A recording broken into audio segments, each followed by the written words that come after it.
What is up, everybody? We're on day 107 of our Bible in a Year series, continuing in Second Kings today.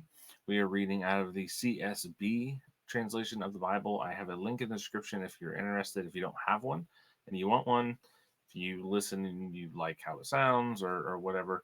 And it is the Bible I actually use personally, and I recommend. It's the CSB Apologetics Study Bible. I have a video link in the description as well. It's kind of a review of that. So, without any further ado, let's jump straight in.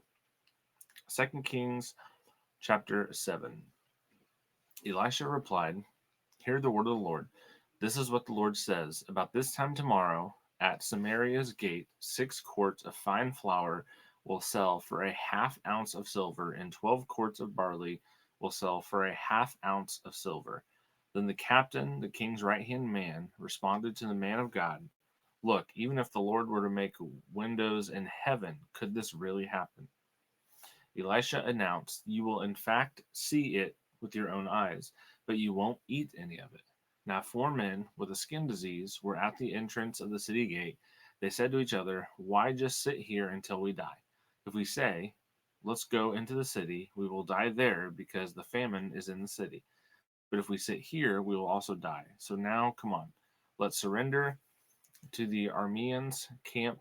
If they let us live, we will live. If they kill us, we will die."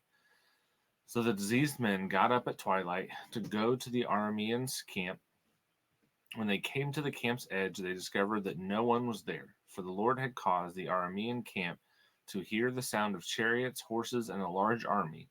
The Arameans had said to each other, "The king of Israel must have hired the kings of the Hittites and the kings of Egypt to attack us." So they had gotten up and fled at twilight, abandoning their tents, horses, and donkeys. The camp was intact, and they had fled for their lives. When the diseased men came to the edge of the camp, they went into a tent to eat and drink. Then they picked up silver, gold, and clothing that went off to hide them, went off and hid them. They came back and entered another tent, picked things up, and hid them. Then they said to each other, "We're not doing what is right. Today is a day of good news. If we are silent and wait until morning light, our punishment will catch up with us. So let's go tell the king's household." The diseased men came and called to the city's gatekeepers and told them, We went to the Aramean camp, and no one was there. No human sounds. There was nothing but tethered horses and donkeys, and the tents were intact. The gatekeepers called out, and the news was reported to the king's household. So the king got up in the night and said to his servants, "Let me tell you what the Arameans have done to us. They know we are starving, so they have left the camp to hide in the open country, thinking when they come out of the city, we will take them alive and go into the city." But one of his servants responded, "Please let messengers take 5 of the horses that are left in the city. Their fate is like the entire Israelite community who will die. So let's send them and see." The messengers took 2 chariots of horses, and the king sent them after the Aramean army, saying, "Go and see." So they followed them as far as the Jordan. They saw that the whole way was littered with clothes and equipment the Arameans had thrown off in their haste. The messengers returned and told the king. Then the people went out and plundered the Aramean camp. It was then that 6 quarts of fine flour sold for a half ounce of silver, and 12 quarts of barley sold for a half ounce of silver, according to the word of the Lord. The king had appointed the captain, his right hand man, to be in charge of the city gate, but the people trampled him in the gate. He died just as the man of God had predicted when the king had come to him. When the man of God had said to the king, "About this time tomorrow, 12 quarts of barley will sell for a half ounce of silver, and 6 quarts of fine flour will sell for a half ounce of silver at Samaria's gate," this captain had answered the man of God, "Look, even if the Lord were to make windows in heaven, could this really happen?" Elisha had said, "You will in fact see it with your own eyes, but you won't eat any of it." This is what happened to him. The people trampled him in the city gate, and he died.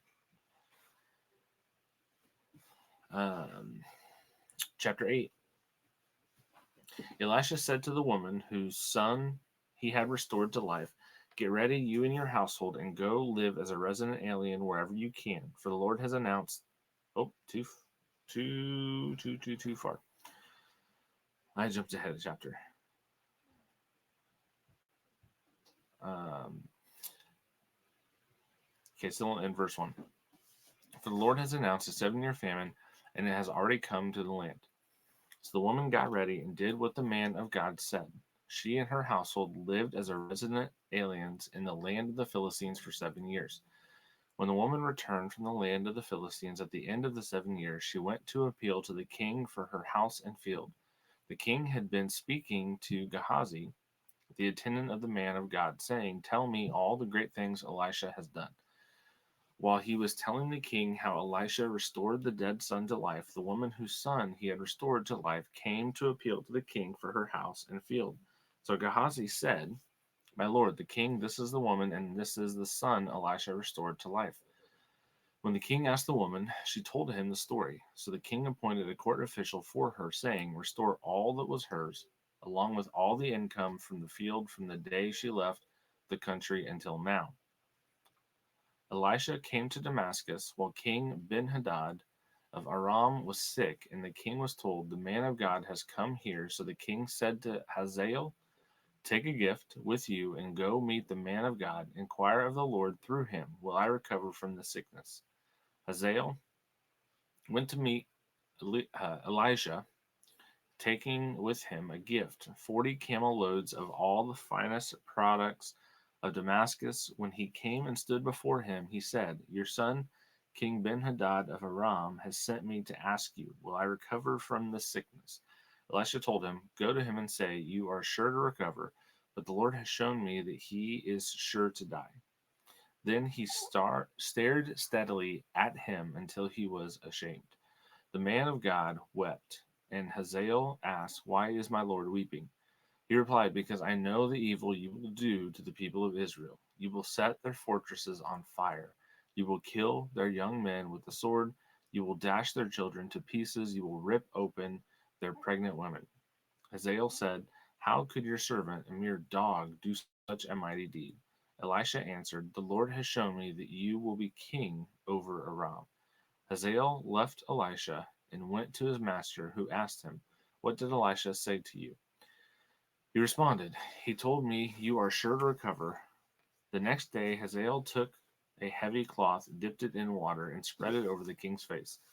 Ben-Hadad died, and Hazael reigned in his place. In the 5th year of Israel's king Joram, son of Ahab, Jehoram, son of Jehoshaphat, became king of Judah, replacing his father.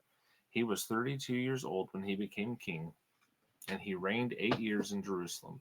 He walked in the ways of the kings of Israel as the house of Ahab had done, for Ahab's daughter was his wife. He did what was evil in the Lord's sight for the sake of his servant David.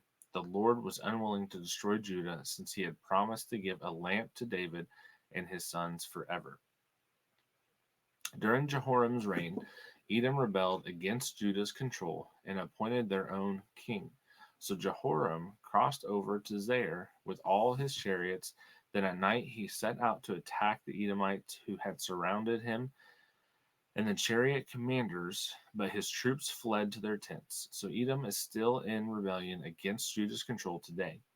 Libnah also rebelled at that time.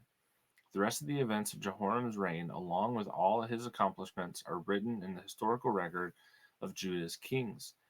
Jehoram rested with his ancestors and was buried with his ancestors in the city of David, and his son Ahaziah became king in his place. In the 12th year of Israel's king Joram, son of Ahab, Ahaziah, son of Jehoram, became king of Judah. Ahaziah was 22 years old when he became king, and he reigned 1 year in Jerusalem. His mother's name was Athaliah, granddaughters of Israel's king Omri. He walked in the ways of the house of Ahab and did what was evil in the Lord's sight, like the house of Ahab, for his father had married into the house of Ahab. Ahaziah went to Joram, son of Ahab, to fight against King Hazael of Aram in Ramoth Gilead. The Arameans wounded Joram So King Joram returned to Jezreel to recover from the wounds of the Arameans had inflicted on him in Ramoth Gilead when he fought against Aram's king Hazael. Then Judah's king Ahaziah, son of Jehoram, went down to Jezreel to visit Joram, son of Ahab, since Joram was ill. Chapter 9. The prophet Elisha called one of the sons of the prophets and said, "Tuck your mantle under your belt, take this flask of oil with you, and go to Ramoth Gilead. When you get there, look for Jehu, son of Jehoshaphat, son of Nimshi. Go in and get him away from his colleagues, and take him to an inner room. Then take the flask of oil, pour it on his head, and say, 'This is what the Lord says: I anoint you king over Israel. Open the door and escape. Don't wait.' So the young prophet went to Ramoth Gilead. When he arrived, the army commanders were sitting there. So he said, 'I have a message for the commander.' Jehu asked, 'For which one of us?' He answered, 'For you, commander.' So Jehu got up and went into the house. The young prophet poured the oil on his head and said, 'This is what the Lord, God of Israel, says: I anoint you king over the Lord's people, Israel. You are to strike down the house of your master Ahab, so that I may avenge the blood shed by the hand of Jezebel, the blood of my servants, the prophets, and all of the servants of the Lord. The whole house of Ahab will perish, and I will wipe out all of Ahab's males, both slaves and free, in Israel. I will make the house of Ahab like the house of Jeroboam, son of Nebat, and like the house of Baasha, son of Ahijah. The dogs will eat Jezebel in the plot of land at Jezreel. No one will bury her.' Then the young prophet opened the door and escaped. When Jehu came out of the master's servants, they asked, 'Is everything all right? Why did this crazy person come to you?' Then he said to them, 'The sort and their ranting.'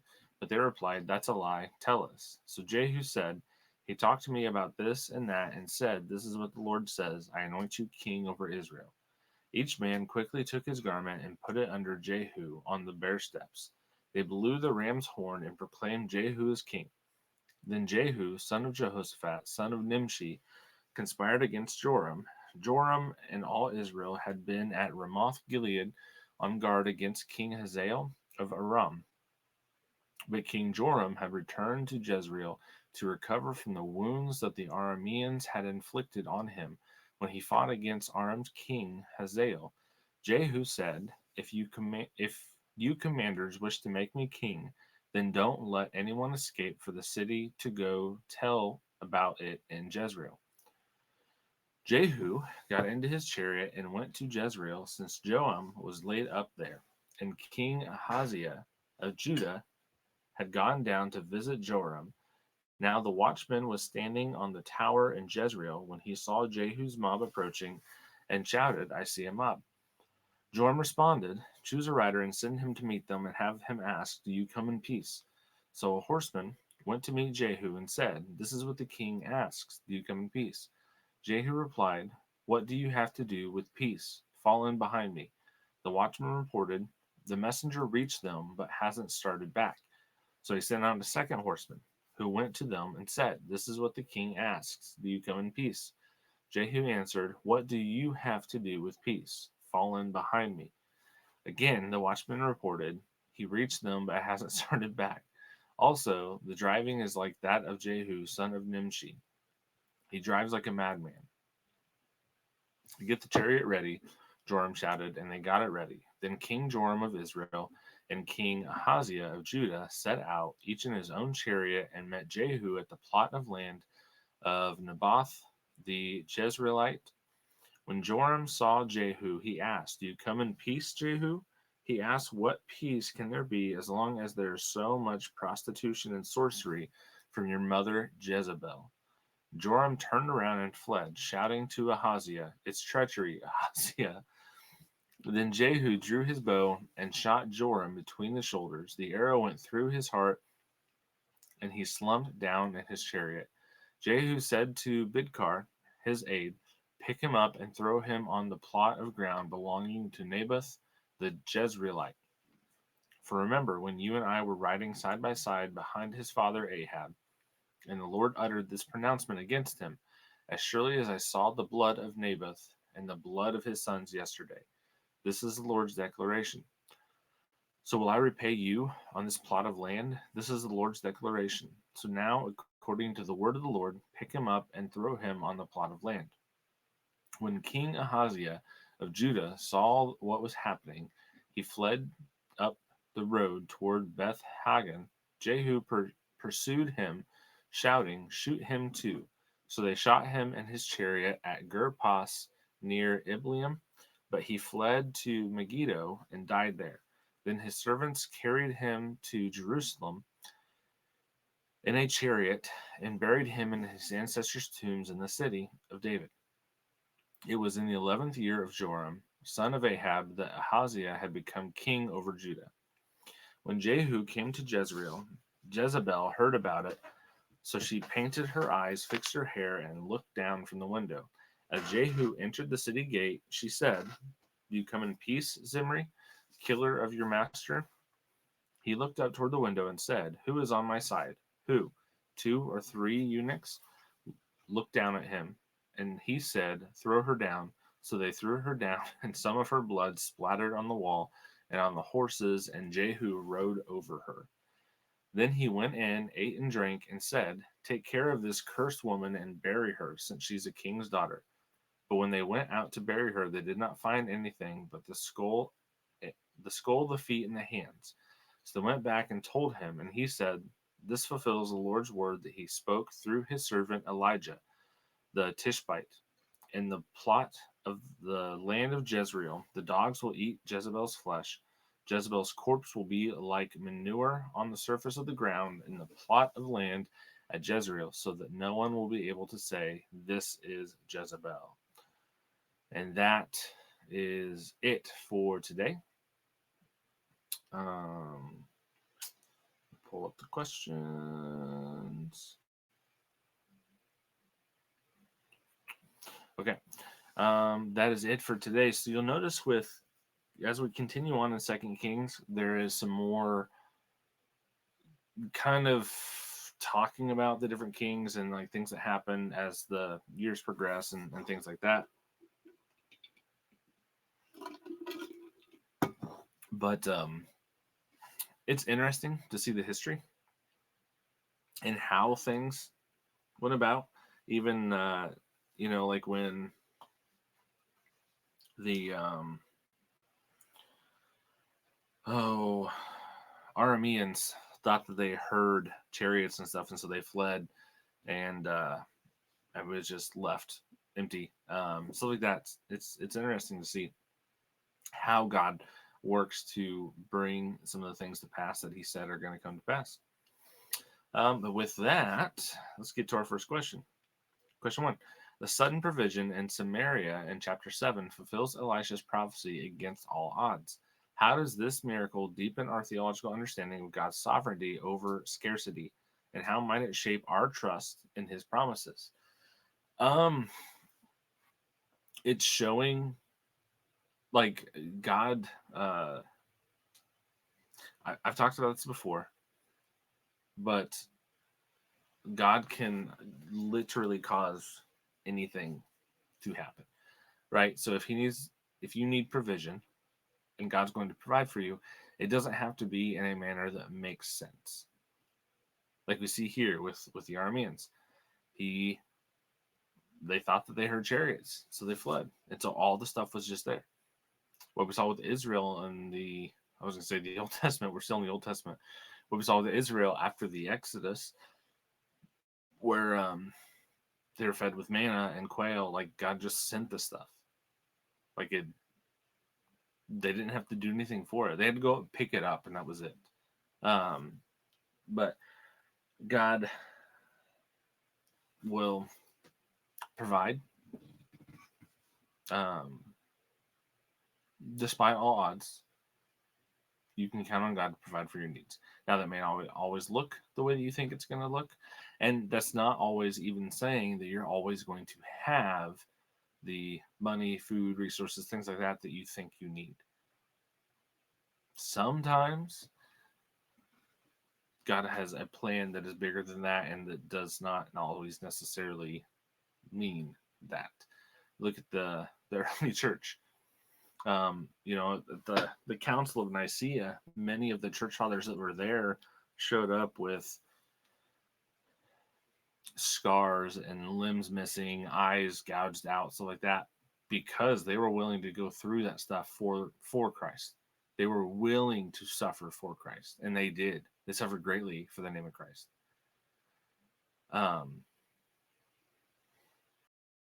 It's not always sunshine and rainbows. This doesn't always seem like sunshine and rainbows. It's not always necessarily prosperity and good feelings and full stomachs and all this other stuff. Yeah. Question 2. Jehu's zeal in executing Ahab's house in chapters 8 through 9 fulfills prophecy but is marked by brutality.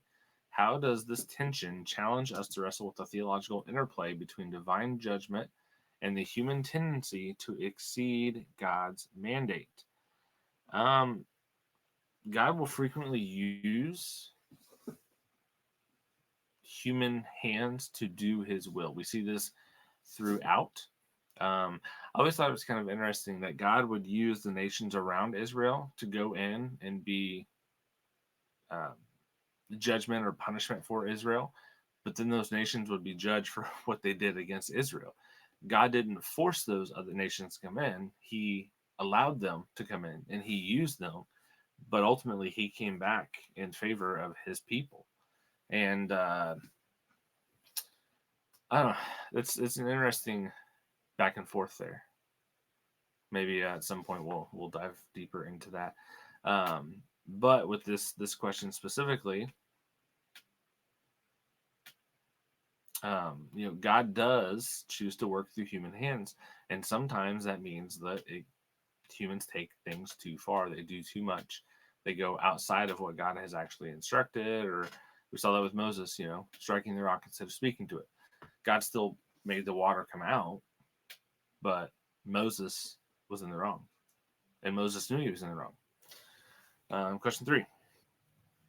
The downfall of Ahab's line in chapter 9 reflects God's intolerance of idolatry.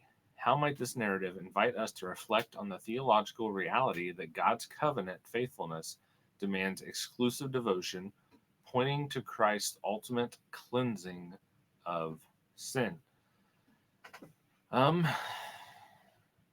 God is a jealous God, and for good reason. There is nobody else that is actually worth or worthy of praise and worship and adoration. It is only God. Nothing else is even close to being worth that. So God has a good reason to require exclusive devotion. And if we don't, there are consequences of that. That is sin. The ultimate consequence for that is being cut from God eternally, whether you believe that's eternal damnation or annihilation, whatever. But that is punishment for that, is being separated from God for all eternity. I don't really know what else to say with that. God is the only one that deserves it. We need to provide that and only provide it for him. So appreciate everyone watching and listening up to this point. If you have, don't forget to like, comment, and subscribe. I enjoy seeing comments and trying to interact with people that are commenting on there. Spread the word. Word of mouth is the best way that podcasts spread. So if you've been blessed by this and you want to help it spread, pass along to other people that could possibly be blessed by it as well. We're trying to do this so that you have someone that can read along with you to help make it easier for you to stick with a Bible reading plan. We're going the entire Bible in a year, cover to cover, Genesis to Revelation, all of it in 1 year, and then next year we'll do it again with a different translation. But if it's been a blessing to you, please pass it on with others, and it can be a blessing to them as well. We'll be back in 2 Kings tomorrow, and it's going to continue on with some more of the same. but some new twists as well. So thanks for watching. Appreciate it. God bless.